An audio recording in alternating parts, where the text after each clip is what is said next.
একটা আমার একটুখানি দুধ দিয়ে আমি বাসায় সুন্দর করে ম্যাঙ্গো পুডিং বানিয়ে ফেলেছি। ম্যাঙ্গো পুডিংটা দেখতে যতটা সুন্দর হয়েছে খেতে ঠিক অতটাই সুস্বাদু ছিল। এই জন্য আমার লাগবে বড় সাইজের একটা পাকা আম। প্রথমে আমি আমটা সুন্দরভাবে ধুয়ে নিয়েছি, তারপর পিলারের সাথে ছিলে নিচ্ছিলাম। আমটা যেহেতু একেবারেই পাকা ছিল এই জন্য পিলার দিয়ে আমি কিছুতেই ছিলতে পারছিলাম না। তারপর আমি শেষমেশ হাত দিয়ে ছিলা শুরু করে দিলাম। আমটা সুন্দরভাবে ছিলা শেষ হয়ে গেলে এখন একটা নাইফের সাহায্যে সুন্দরভাবে ছোট ছোট টুকরা করে কেটে আমি ব্লেন্ডারে সুন্দর করে ব্লেন্ড করে নিব। এই ম্যাঙ্গো পুডিংটা আমি অনেকদিন থেকে বানাতে চাই, বাট বানানো হয়ে ওঠে না। এর আগের বছর আমি ইউটিউবে এই ম্যাঙ্গো পুডিংটা দেখে আমার বানাতে মন চেয়েছিল, বাট বানানো হয়ে ওঠে না। আজকে শেষমেশ বানিয়েই ফেললাম। আমার কাছে তো অনেক বেশি সুন্দর লেগেছে। আপনারা অবশ্যই এই পদ্ধতি অবলম্বন করে বাসায় বানাতে পারেন। আমটা ব্লেন্ড করার সময় আমি 2 কাপ পরিমাণ পানি অ্যাড করে দিয়েছিলাম। দেখেন কত সুন্দর মিহিভাবে ব্লেন্ড হয়ে গিয়েছে। তারপর একটা ঢাকনার সাহায্যে সুন্দরভাবে ছেঁকে নিলাম। এখন এতে অ্যাড করে দিব পরিমাণ মতো চিনি আর একটুখানি আগার আগার পাউডার। পুডিং বানানো কিন্তু খুবই ইজি। আগার আগার পাউডার হলেই কিন্তু আমরা সুন্দরভাবে যে কোনো আইটেম দিয়ে পুডিং বানাতে পারি। এই আগার আগার পাউডারটা আপনারা যে কোনো সুপার শপ বা মুদির দোকানে 160 থেকে 50 টাকার মধ্যে পেয়ে যাবেন। আগার আগার পাউডার আর চিনিটা দেওয়ার পর সুন্দরভাবে আমি মিক্স করে নিয়েছিলাম। তারপর ফ্রাই প্যানে দিয়ে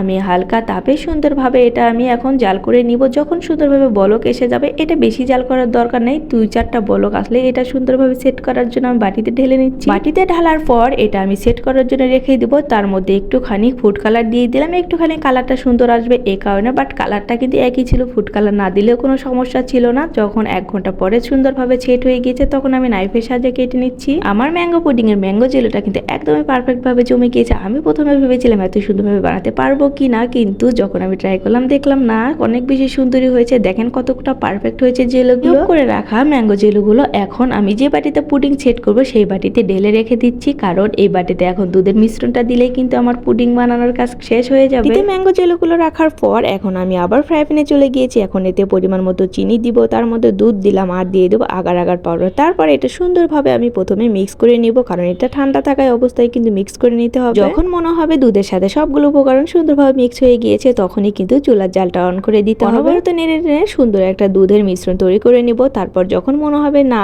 দুধের মিশ্রণটা সুন্দরভাবে তৈরি হয়ে গিয়েছে তখনই কিন্তু চুলার জালটা অফ করে দিতে হবে। দুধটা গরম থাকা অবস্থায় আমি যে কিউব করে রেখেছিলাম আমের জেলোগুলো বাটিতে, সেই বাটির মধ্যে আমি দুধের মিশ্রণটা ঢেলে দিলাম। হালকা হাতে একটু নেড়ে চেড়ে নিলাম। তারপর এটা রেস্টে রেখে দিব 1 ঘন্টার জন্য। আমি নর্মাল ফ্রিজে রেখে সুন্দরভাবে আমি সেট করে নিয়েছিলাম এই পুডিংটা। তারপর 1 ঘন্টা পরে ফ্রিজ থেকে বের করে আমি এখন এটা আপনাদের দেখাবো কেটে কতটা পারফেক্ট হয়েছে। প্রথমে একটা নাইফের সাথে চতুর্দিকে সুন্দরভাবে আমি ছাড়িয়ে নিচ্ছিলাম। তারপর এটা একটা প্লেটের মধ্যে সুন্দরভাবে ঢেলে নিলাম। দেখেন কতটা পারফেক্ট হয়েছে আমার পুডিংটা। আপনারা চাইলে ঘরে থাকা সামান্য কিছু উপকরণ দিয়ে এরকম সুন্দর সুস্বাদু একটা পুডিং বাসায় বানিয়ে নিতে পারেন। আজকের ভিডিওটা আপনাদের কাছে কেমন লাগলো অবশ্যই কমেন্ট করে জানাবেন। আর যদি ভিডিওটা আপনাদের কাছে ভালো লেগে থাকে অবশ্যই লাইক কমেন্ট শেয়ার করে আমার পাশে থাকবেন। দেখা হবে নতুন কোনো ভিডিওতে। সকলে ভালো থাকেন। আল্লাহ হাফেজ।